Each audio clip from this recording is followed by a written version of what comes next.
खूप छान मानलेलं आहे. खरोखरच या समाजाचं कौतुक करावं लागतं. तरी आमचे सर्व गायकवाड, कांबळे परिवार, समता सैनिक दल खूप असं या गावाचं नाव लौकिक आहे. तरी आमचे गायकवाड साहेब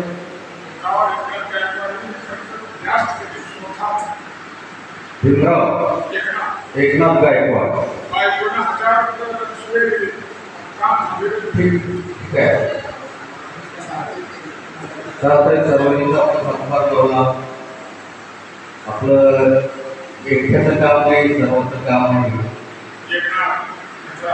एकनाथ भीमराव साहेबांचं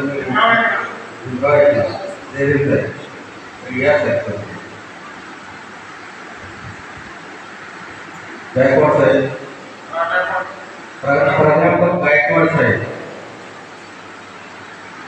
तुम्ही या गावामध्ये खूप परिवर्तन केलं आणि या एवढं मोठं वास्तव्य उभा कसं केलं त्यामध्ये सर्वांना सकल जगेल हे बुद्ध विहार उभा करण्याचं सर्व समाज बांधवांचं आमच्या वरिष्ठांचं एक स्वप्न होतं.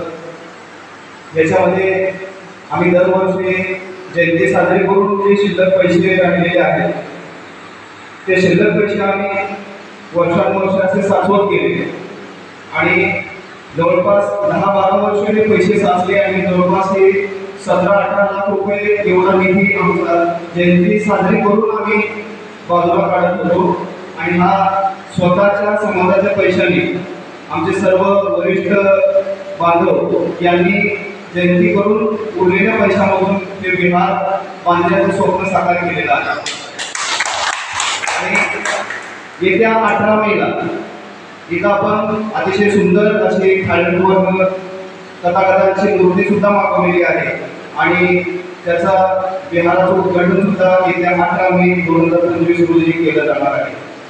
तरी माझी सर्वांना विनंती आहे की 18 मे मध्ये या दिवशी आपण सर्वजण जास्तीत जास्त संख्येने उपस्थित राहावं की या जयंती उत्सव कमिटीच्या वतीने सर्वांना विनंती करतो. खूप छान गायकवाड साहेब, तुम्ही खूप छान समाजामध्ये खूप छान काम केलेलं आहे. तरी सर्व गायकवाड व कांबळे परिवार, सर्व गावातील गावकरी मंडळी यांनी आम्हाला जयंतीला बोलवलं. आमचे गायकवाड दादा यांनी मला करिअरमध्ये घेतले होते. दत्तूपंत गायकवाड यांनी खूप असं आम्हाला त्याचं मार्गदर्शन दिलं आणि त्यांच्या विनंतीला मान देऊन आम्ही या कार्यक्रमाची संधी उपलब्ध करून दिली. मी त्यांचा पूर्णपणे जय देईन. सर्वांना जय देईन.